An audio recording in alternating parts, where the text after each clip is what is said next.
Hello, and welcome to the first episode of the Master and Apprentice podcast. My name is Jacob Levesque.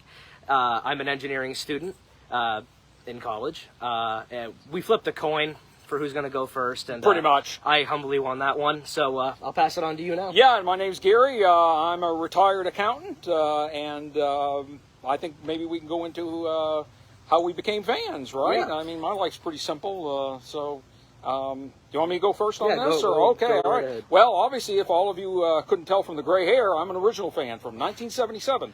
I actually saw the first movie in August because I live so far in the boondocks that we didn't get first-run movies until 3 months after they came out.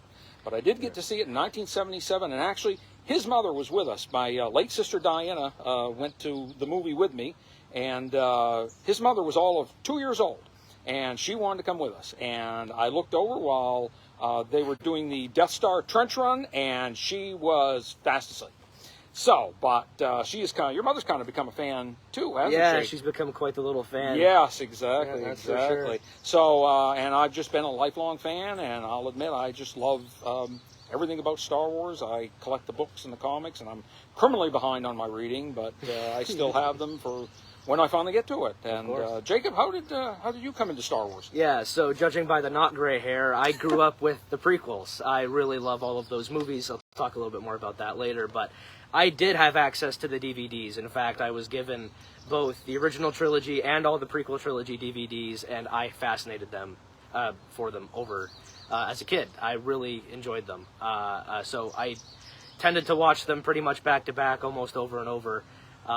Until I was satisfied, which basically never happened. So I'm still a Star Wars fan from that, and I love all the new stuff. And yeah, it's a huge part of my life, and it's keeping me going for sure. Yep. And like Jacob said, we're calling this the Master and Apprentice Show. I researched it. I don't know if anyone out there has that name already. If you do, or you know someone who has already taken that name, Oops. we don't want to do that. We'll happily change the name. And another thing about the name, don't get fooled. It doesn't mean that I am the master because I'm the older one. This guy has schooled me on Star Wars many a time.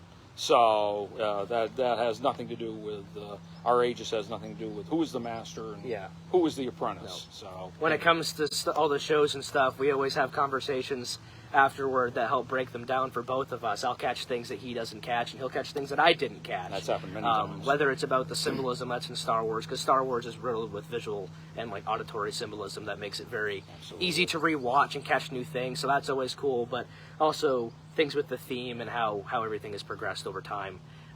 When it was George Lucas's content, and it was and when it went to Disney. So we've kept pretty good.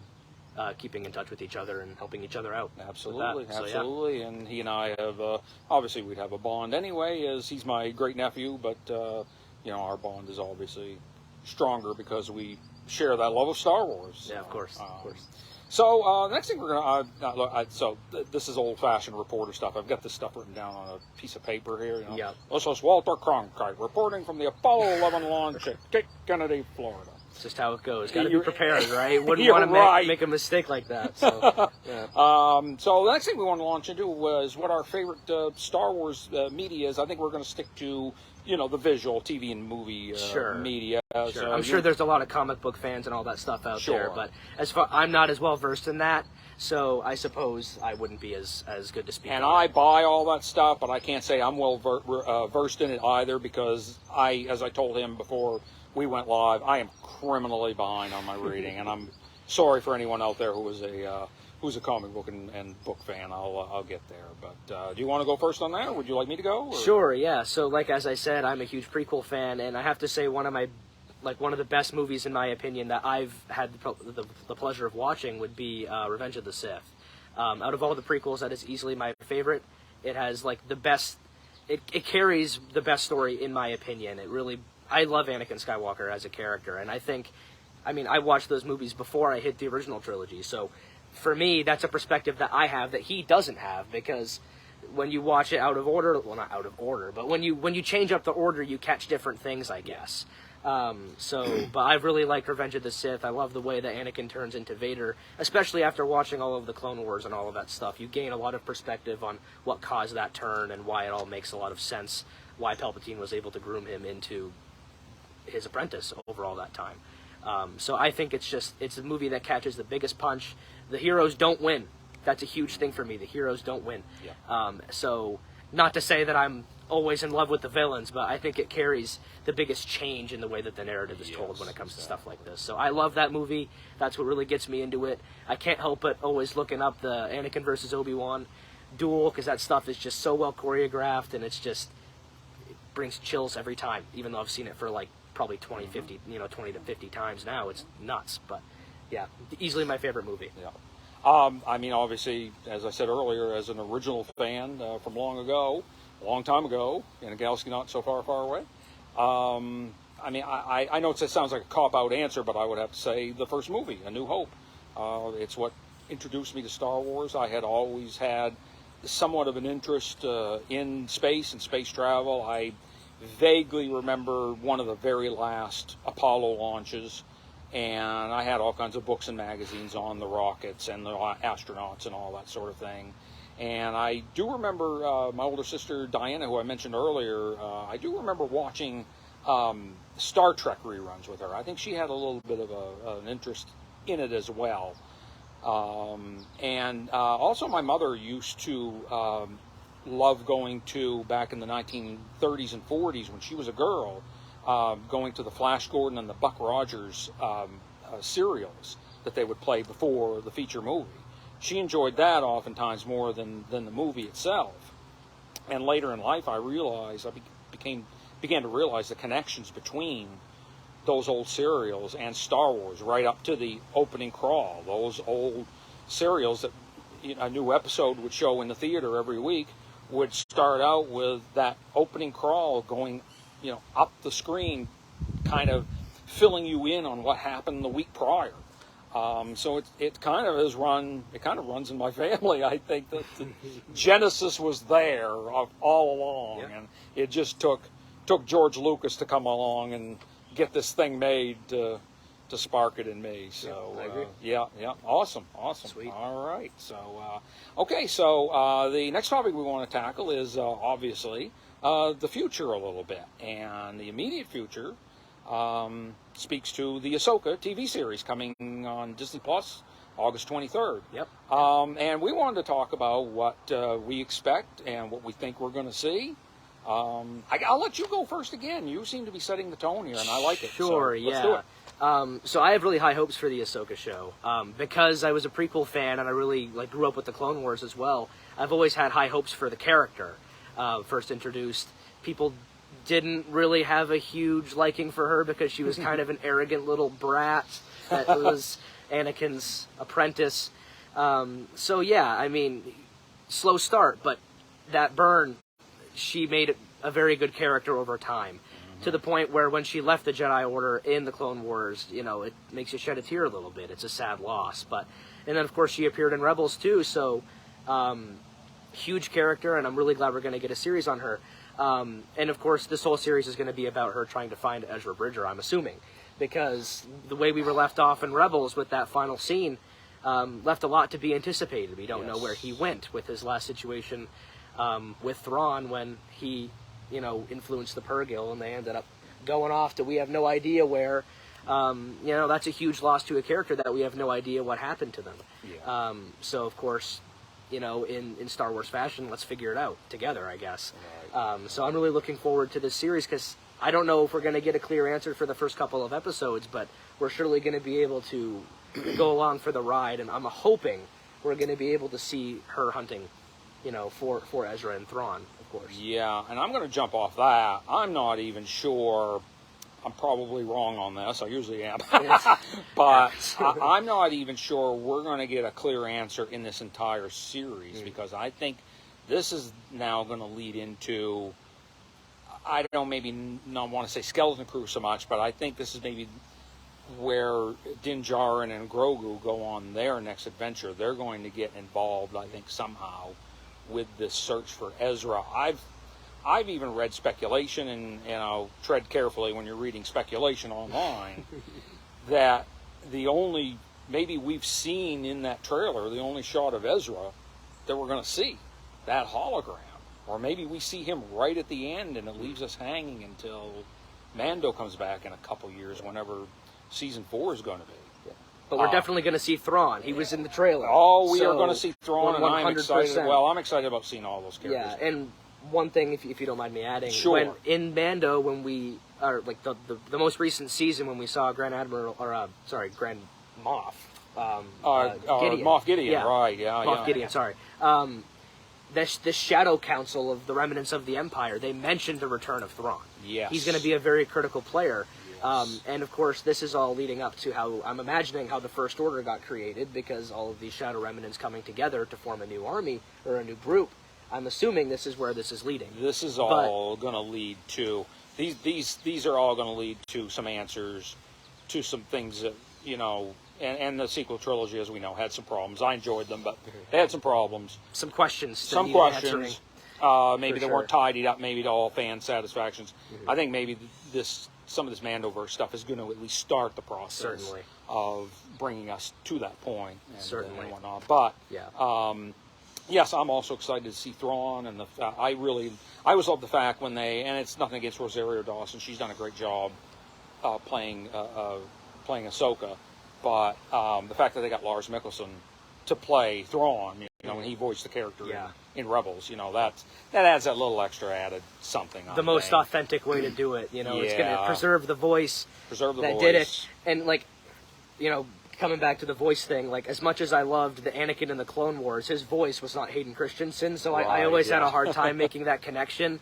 As much as I loved the performance, you know, so like it is a really huge perk that we can preserve the voice actor as the actual actor, or vice versa, because to me that really keeps me ingrained in the whole experience. And I'd be lying if I didn't say, you know, I'm excited to see Sabine and Hera and Chopper. That trailer showed us all of those characters again. We're gonna get some live action Chopper. Yeah, and you know he's gonna swear, because you know 80% of what comes out of him is swear words. 100%. He's a rather vile character. He has a filthy little vocabulator, or whatever they call the thing. And we've already seen Zeb. Zeb. Zeb was featured as a quick little cameo in Mandalorian Season 3, as short as it was in that little Rebel outpost. They did a great job with him too. I think so. I think the CGI or whatever they're using now. I'm not actually sure what technology they're using, but whatever they are using, it is extremely impressive. Yeah. And they've been able to seriously recreate some characters that I honestly never thought I was gonna see in live action. I never expected the characters in Rebels to actually make it to live action. I think it's tougher. I'm going on a little offshoot here, I know, but I think it's tougher to make the transfer from animation to live action than vice versa. I mean, I know some people had some problems with Cad Bane, and they had some problems with the Grand Inquisitor too, and Obi-Wan Kenobi. So I mean, sure, there have been some issues, but like, and the biggest issue with that is that in animation, things are extremely over-exaggerated. Look at Dooku's head and whole facial feature in the Clone Wars. The guy has a head that's like 5 feet long.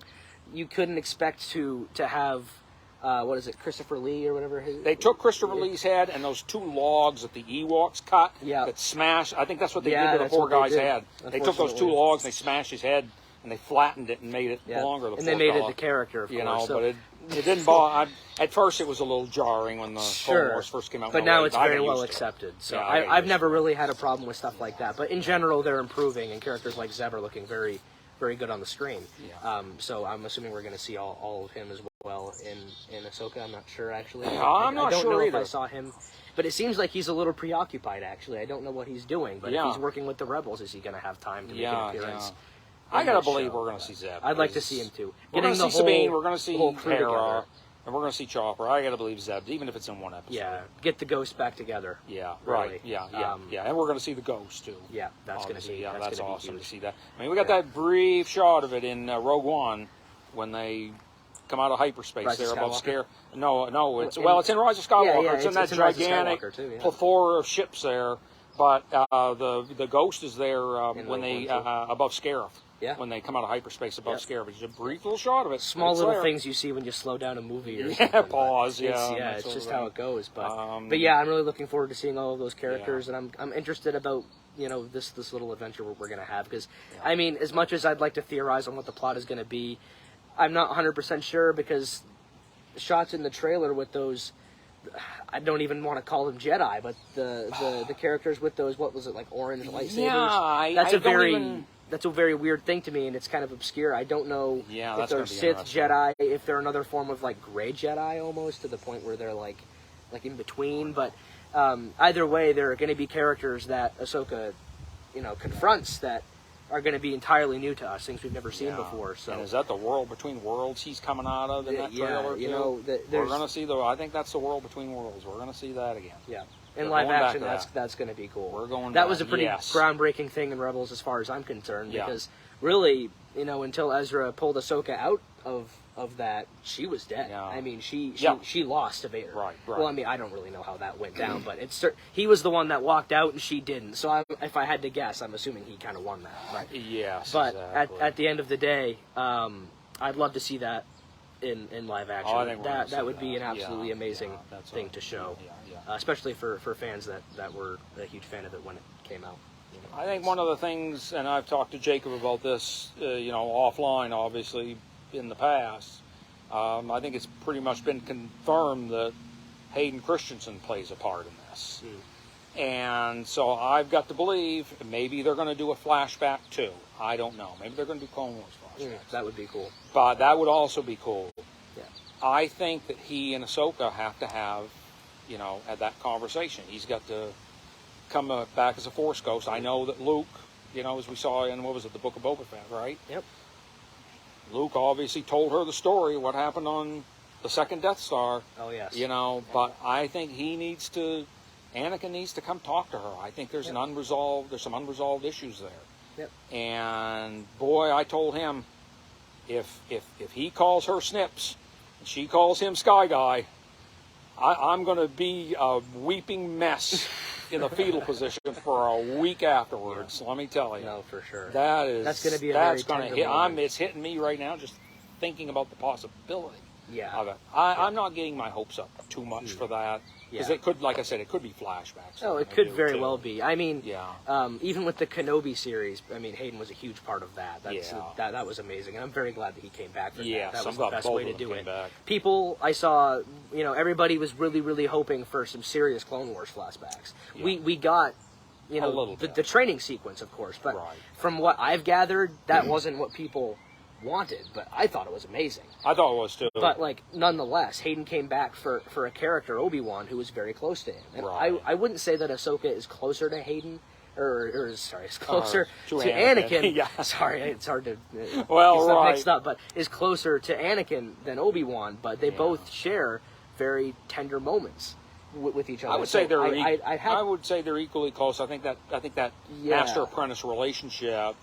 By the way, that's the name of the show. I think that Master Apprentice relationship is close. Very close. No matter what. I would say it's if equal. Hayden came back to play Anakin in that kind of situation with Kenobi, I'd have to say that level of connection is also very much warranted. Yeah. Even, more than warranted for a show like Ahsoka. Absolutely.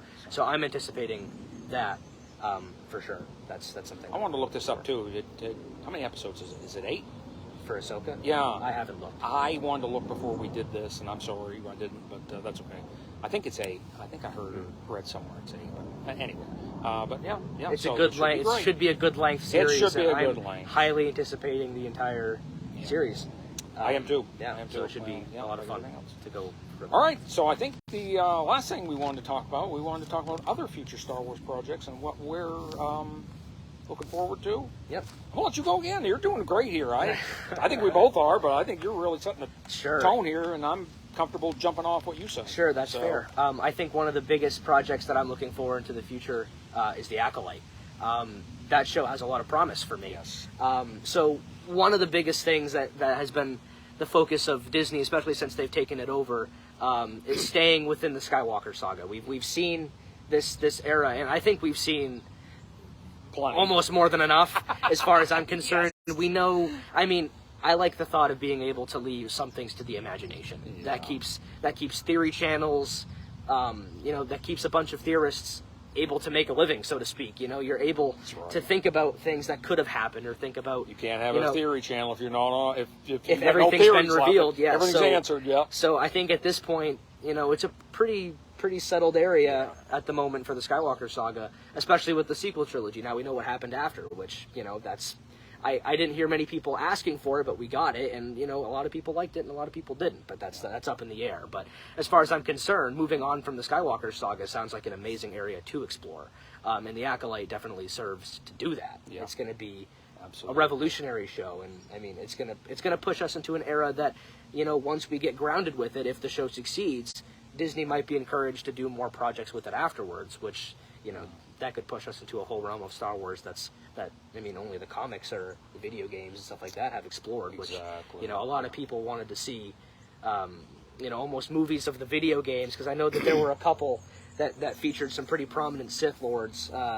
Darth Malgus, I think, was a big one, with like the Sith army that he generated with their empire in the way before the Skywalker saga. Yeah.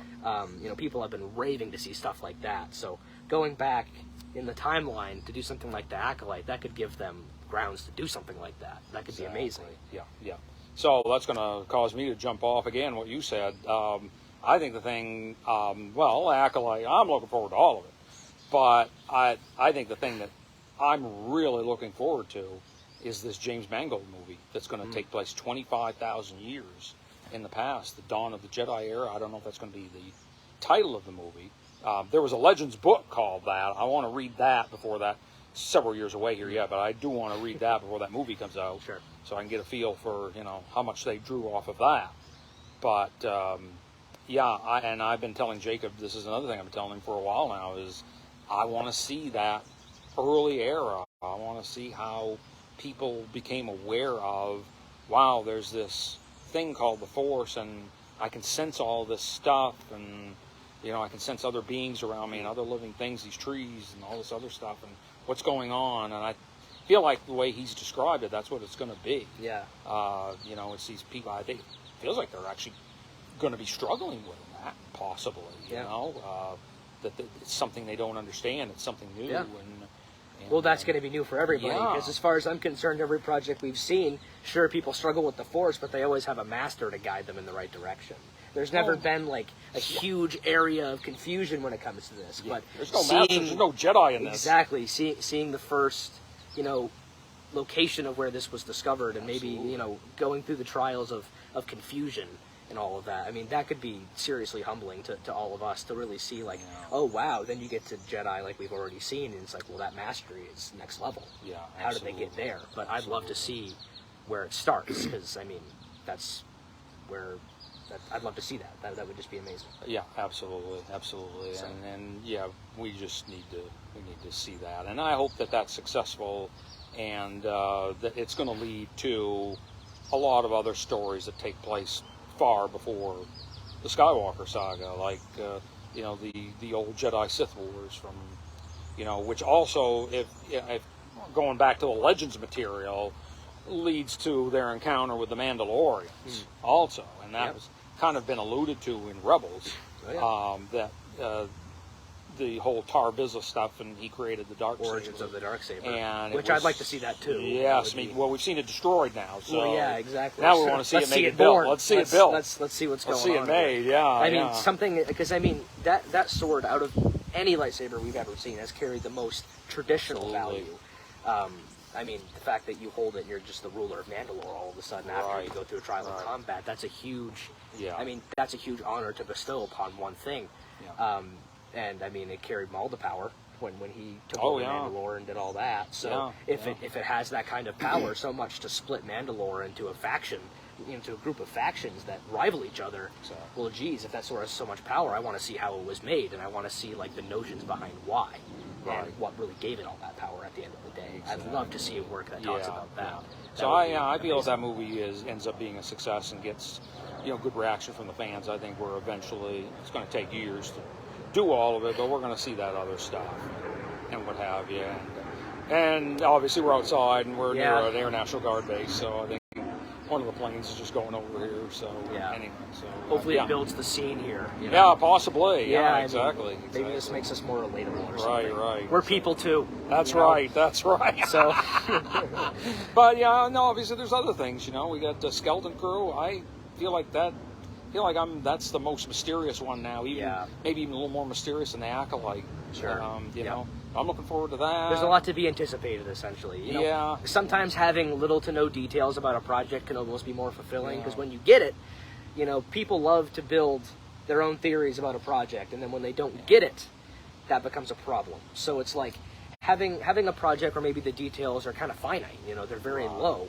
You know, then we go into a project expecting virtually nothing, and then we get a lot back. Exactly. I think that would seriously like increase the level of attention and care that we have for projects like this. So maybe we don't overthink it too much, because at the end of the day, it's Star Wars. We both love it, but don't overthink it. It's just media at the end of the day. But it is a great source of media, and I absolutely love talking about it. Absolutely. So there's all kinds of, like I said, season 4 of Mando, and well, the other 2 movies. I mean, the Dave Filoni movie is going to wrap up the Mandoverse thing. I think. I don't know what order they're coming in. I guess there are 2 coming in 2026 and then 1 in 2027. I don't know what order they're coming, but and then the the New Jedi Order stuff also with Daisy Ridley coming back as Rey. I mean, I like the sequels well enough, and I like her, and I like the actress, and I think that's exciting to see where she's going to go with that. And you know, hopefully we get John Boyega come back as Finn too, because I think there's a lot to his story that could have been told that wasn't. I'll just say it like that. Yeah, that's a fair way but to put it. I think there's some room to build on his character. Build on his character, fill in some stuff on his character. So absolutely. For sure. So I'm going to have to apologize to you. I've decided to add something. Oh, go right ahead. Yeah, I decided to add something we didn't talk about, and I didn't even write down. Sure, go right ahead. I thought we'd do trivia. You want to do a trivia question with me? Sure. All right. I don't know if you've even heard of this band, but it's a synth pop band from the 80s called Berlin. Oh, yeah? All right. What is the connection between Star Wars and Berlin? I'm not sure. Lead singer Terry Nunn tried out for the part of Princess Leia. Really? Yeah. I could have also asked, what is the connection between Star Wars and the 1970s sitcom Laverne and Shirley? I would also have no idea. Cindy Williams tried out for the part of Princess Leia, who played Cindy Williams played Shirley. Yeah. Wow. How you like them green apples? That's quite something. Isn't that great? That's why we're here, folks. See, I'm learning something every day. See, I am the master. He is the apprentice. And this has been so the to master. speak. Yeah, and this has been the Master and Apprentice Show. Hey, I don't know how many joined us. I don't care. It's fine. We just wanted to do this for fun, and talk about Star Wars because we love it. And so I had a much. great time doing it. So I did too. This is fantastic, and the fact that we could share it with others through this medium is fantastic. So I don't know when we're going to do another one. His schedule is nuts. Yeah. As a college student, but we'll do another one. I'm sure we'll make time for it in the very near future. Yes. And at that point, we should be able to discuss what happened with Ahsoka and really talk about it in a more in-depth sense. I'm almost going to say it now. We're probably going to do it during your Christmas break. Yeah, that's a very good chance. By that time, Ahsoka will be done, and maybe I don't know when Skeleton Crew is coming. Sure. Maybe we'll even talk about that. Maybe we'll have a trailer by then, too. Either way, there'll be a lot to really talk about and digest. So no shortage of stuff to talk about. Yep, for sure. When it comes to Star Wars. For sure. Thanks for joining us, folks. Yeah, thank you guys so much. Have a great weekend and enjoy your 4th.